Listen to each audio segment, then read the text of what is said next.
बोर्डाला हेच प्रश्न विचारले जाणार आहेत का किंवा बोर्डाला हाच पेपर येणार आहे का यापेक्षा बोर्डाला कशा प्रकारची उत्तरपत्रिका अपेक्षित असते, टॉपर येणारे विद्यार्थ्यांची अभ्यास करण्याची पद्धत कशी असते आणि टॉपरचे विद्यार्थी बोर्डाची उत्तरपत्रिका कशी सोडवतात, हे सर्व आपण या छोट्याशा व्हिडिओमधून माझा दाखवण्याचा तुम्हाला प्रयत्न आहे. त्यामुळे व्हिडिओ स्किप न करता संपूर्ण पहा.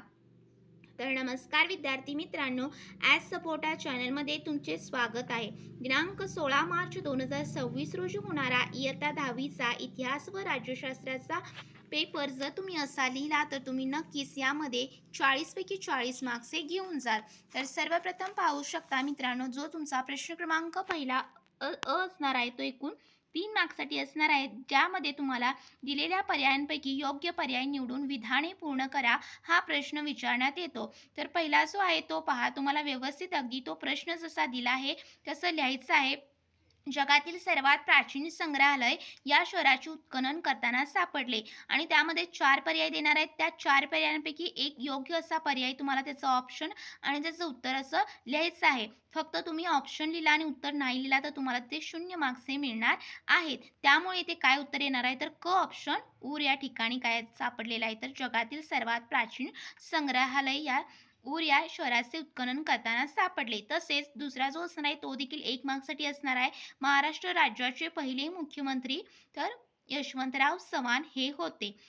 तिसरा जो असणार आहे हितोपदेश या संस्कृत ग्रंथाचा जर्मन भाषेत अनुवाद फ्रेडरिक मॅक्स म्युलर यांनी केला. तर एकूण तुमचा जो प्रश्न क्रमांक पहिला असणार आहे तो एकूण 3 मार्क्ससाठी आपण पाहिला. त्यानंतर प्रश्न क्रमांक पहिला जो असणार आहे तो देखील 3 मार्क्ससाठी असणार आहे, ज्यामध्ये तुम्हाला चुकीची जोडी ओळखून दुरुस्त करून लिहा. जर त्यामध्ये तुम्हाला दुरुस्त करून लिहा असं प्रश्नामध्ये मेन्शन असेल तर तुम्ही लिहू शकता, नाही दिलं असेल तरी पण तुम्ही दुरुस्त करून लिहायची आहे. तर हा देखील 3 मार्क्स असणार आहे. पाहू शकता पहिली जी आहे ती चुकीची जोडी पहिल्यांदा लिहायचं, त्यानंतर 4 पर्याय तुम्हाला देणार आहेत आणि त्यापैकी जी चुकीची जोडी आहे ती ओळखून व्यवस्थित ऑप्शन आणि त्याचं काय असेल तर ती जोडी जी आहे ती व्यवस्थित लिहायचं आहे आणि दुरुस्त करून तुम्हाला परत ती जोडी लिहायची आहे. तर एकच प्याला कोण लिहिले तर राम गणेश गडकरी. हा 1 मार्क्सचा प्रश्न असणार आहे. त्यानंतर पाहू शकता दुसरा देखील 1 मार्क्स असणार आहे. चुकीची जोडी कोणती आहे तर रेने देकार्त आणि रिझन इन हिस्ट्री दुरुस्त केलेली जोडी असणार आहे तर Rene Descartes discourse on the method. तिसरा असणार आहे तो देखील 1 मार्क्स असणार आहे. पहा प्रभाकर आचार्य प्र के अत्रे आणि दुरुस्त केलेली जोडी प्रभाकर भाऊ महाजन. तर एकूण जो तुमचा प्रश्न क्रमांक पहिला असणार आहे तो एकूण 3 मार्क्ससाठी असणार आहे. त्यानंतर पहा प्रश्न क्रमांक जो तुमचा दुसरा असणार आहे तो तुमचा असणार आहे संकल्पना चित्रे पूर्ण करा आणि हा एकूण तुमचा 4 मार्क्ससाठी विचारण्यात येतो आणि ह्यामध्ये तुम्हाला 3 संकल्पना चित्रे देणार आहेत आणि त्यापैकी कोणत्याही 2 काय करायचे तुम्हाला सूचनेनुसार कृती करा. तर कोणतेही 3 देणार आहेत आणि 2 कोणतेही याचं काय करायचं संकल्पना चित्रे पूर्ण करायचे. 4 मार्क्ससाठी असणार आहे. पहा पहिला जो असणार आहे तो 2 मार्क्ससाठी व्यवस्थित अगदी सोडवायचा आहे.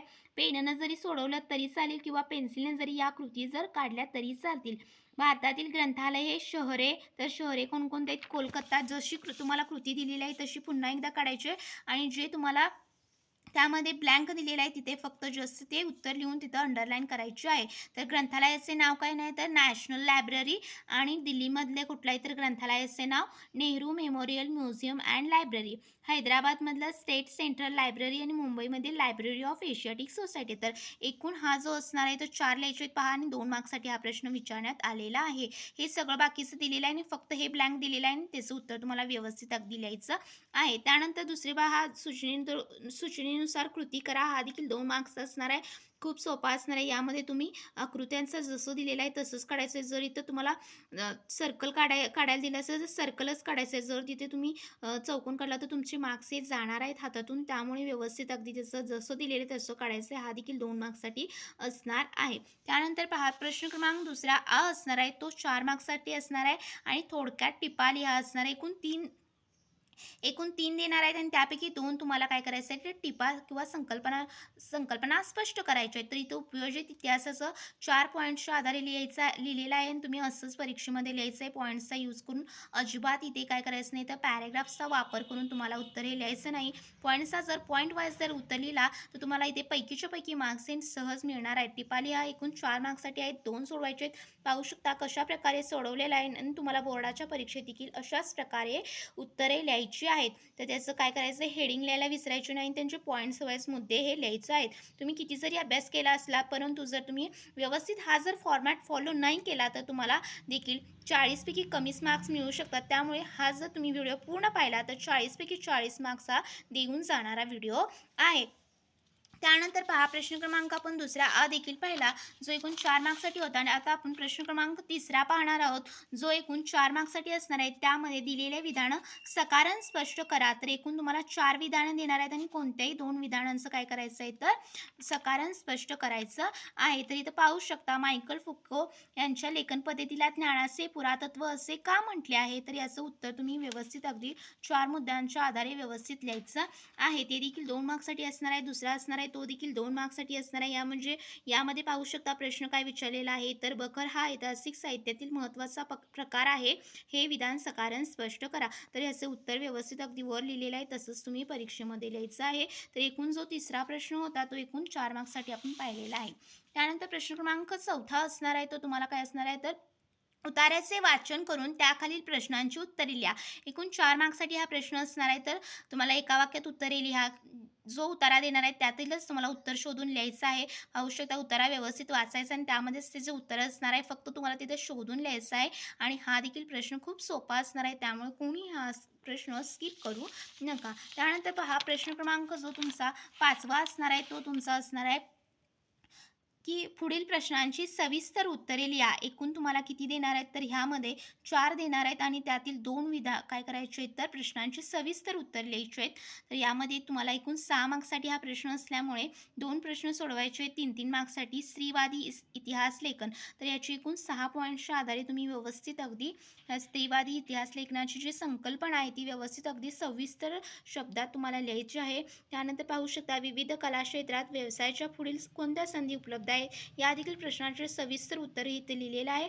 तुम्ही पाहू शकता, यामध्ये तुम्ही आणखी उत्तर वाढवून लिहू शकता, जेणेकरून तुम्हाला देखील यामध्ये 3 पैकी 3 म्हणजेच एकूण प्रश्न क्रमांक 5व्याला 6 पैकी 6 मार्क्स हे मिळू शकतात. तर हे महत्त्वाचे प्रश्न होते बोर्डाच्या दृष्टिकोनातून. तर इतिहासाचा एकूण 28 मार्क्सचा आपण पेपर पाहिला. त्यानंतर पहा, राज्यशास्त्राचा एकूण 12 मार्क्सचा पेपर असणार आहे आणि ज्यामध्ये तुम्हाला काय करायचं आहे, तर पहिला जो असणार आहे प्रश्न क्रमांक 6वा, तर सर्वात आधी तुम्हाला उत्तरपत्रिकेमध्ये जो भाग सोडवणार राज्यशास्त्र असे सर्वात प्रथम हेडिंग लिहायचं आहे आणि त्यानंतर लिहायला सुरुवात करायची. प्रश्न क्रमांक 6वा टाकायचा आणि इथून सुरुवात करायची आहे. तर पाहू शकता, दिलेल्या पर्यायांपैकी पहिला जो असणार आहे तो 2 मार्क्ससाठी. दिलेल्या पर्यायांपैकी काय करायचं आहे, तर योग्य पर्याय निवडून विधाने पूर्ण करा. पूर्ण वाक्यात विधाने लिहायची आहेत आणि त्याचं ऑप्शन आणि त्याचा आन्सर. इथं पाहू शकता, महाराष्ट्रात स्थानिक शासन संस्थांमध्ये महिलांसाठी किती 50% जागा राखीव ठेवण्यात आलेल्या आहेत. शेतीचे उत्पादन वाढवण्यासाठी आणि अन्नधान्याबाबत स्वयंपूर्ण होण्यासाठी हरित क्रांती करण्यात आली आहे. तर प्रश्न क्रमांक 6वा 2 मार्क्सचा खूप सोपा असणार आहे. त्यानंतर पहा, प्रश्न क्रमांक 7वा जो असणार आहे तो पुढील विधाने चूक की बरोबर ते सकारण स्पष्ट करायचं आहे आणि त्यामध्ये 3 विधान देणार आहेत आणि कोणतेही 2 विधाने सोडवायचे आहेत, जे एकूण 4 मार्क्ससाठी असणार आहे. तर पहिला जो पहा 2 मार्क्ससाठी विचारण्यात येतो, त्याचं मार्क्सचं डिव्हिजन कसं असणार आहे. पहिल्यांदा तुम्हाला जे विधान दिलेलं आहे प्रश्नपत्रिकेमध्ये ते लिहायचं आहे आणि त्यानंतर त्याचं विधान हे चूक आहे की बरोबर लिहून त्याचं कारण हे लिहायचं आहे. तर हे विधान चूक आहे की बरोबर यासाठी 1 मार्क्स असणार आहे आणि त्याचं कारण तुम्ही 2 ते 3 मुद्द्यात लिहिला तरी त्यासाठी 1 मार्क्स असणार आहे. तसं 2 मार्क्सचं डिव्हिजन केलेलं आहे. त्यानंतर दुसरा देखील पाहू शकता, यामध्ये हे विधान चूक आहे आणि त्याचं कारण स्पष्ट केलेलं आहे. अगदीच हा 4 मार्क्सचा प्रश्न आहे, त्यामुळे व्यवस्थित त्याचं कारण लिहायला विसरायचं नाही आणि त्याचं हे विधान चूक आहे की नाही बरोबर आणि ते विधान लिहायला अजिबात विसरायचे नाही. त्यानंतर प्रश्न क्रमांक जो 8वा असणार आहे तो तुमचा एकूण 4 मार्क्ससाठी असणार आहे, ज्यामध्ये प्रश्न क्रमांक 8वा अ असणार आहे तो पुढील संकल्पना जो 8वा अ असणार आहे तो तुम्हाला काय करायचं आहे, तर पुढील संकल्पना स्पष्ट करा यावरती असणार आहे. तर एकूण 2 मार्क्ससाठी असणार आहे. 2 देणार आहेत आणि त्यापैकी एका संकल्पना तुम्हाला काय करायची आहे, स्पष्ट करायचं आहे. तर इथं पाहू शकता 2 मार्क्सचं 4 तुम्हाला पॉईंट्स लिहिलेले आहेत आणि असेच तुम्हाला बोर्डाच्या परीक्षेत हे लिहायचं आहे उत्तर. अल्पसंख्याकाविषयी तरतुदी, इथं पाहू शकता कशा प्रकारे उत्तर लिहिलेलं आहे. त्यानंतर पहा, दुसरा जो असणार आहे प्रश्न क्रमांक 8व्यातला आ जो असणार आहे तो देखील 2 मार्क्ससाठी असणार आहे आणि त्यामध्ये संकल्पना चित्रे पूर्ण करा. तर तुम्हाला 2 देणार आहेत आणि त्यापैकी एक संकल्पना चित्रे पूर्ण करायची आहे 2 मार्क्ससाठी. तर इथं भारतीय लोकशाही समोरील सामाजिक आव्हाने, तर तुम्ही फक्त बेरोजगारी आणि दुष्काळ लिहिला तर 1च मार्क्स मिळणार आहे आणि 4 लिहिला तर 2 मार्क्सचे मिळणार आहेत. तर अशा प्रकारे तुम्हाला पेनानं किंवा पेन्सिलने ह्या कृती ज्या आहेत त्या काढू शकता आणि यामध्ये पैकीच्या पैकी मार्क्स मिळवून लिहू शकता. त्यानंतर पहा प्रश्न क्रमांक 9 जो असणार आहे त्यामध्ये तुम्हाला दिलेले विधाने काय करायचे सविस्तर स्पष्ट करायचं आहे. तर काय लिहिलेलं आहे पहा, 2 मार्क्ससाठी असणार आहे. एकूण 2 प्रश्न असणार आहेत आणि एकच प्रश्न तुम्हाला सोडवायचा आहे. जो एकूण किती मार्क्ससाठी असणार आहे? 2 मार्क्ससाठी असणार आहे. त्यामुळे किमान तुम्हाला 5 ते 6 यामध्ये काय करायचं आहे तर पॉईंट्स हे लिहायचे आहेत, कारण याचं सविस्तर उत्तर असणार आहे. राष्ट्रीय पातळीवर कार्यरत असणाऱ्या पक्षांना राष्ट्रीय पक्ष असे का म्हणतात? तर त्याचं सविस्तर उत्तर काय आहे पाहू शकता.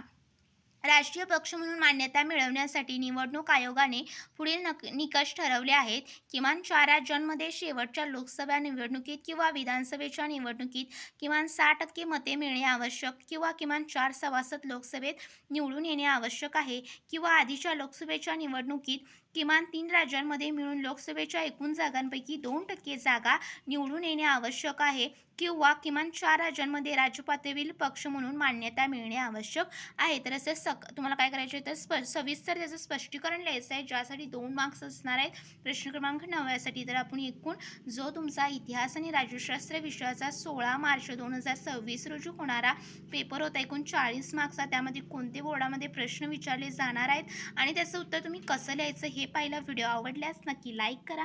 Thank you so much.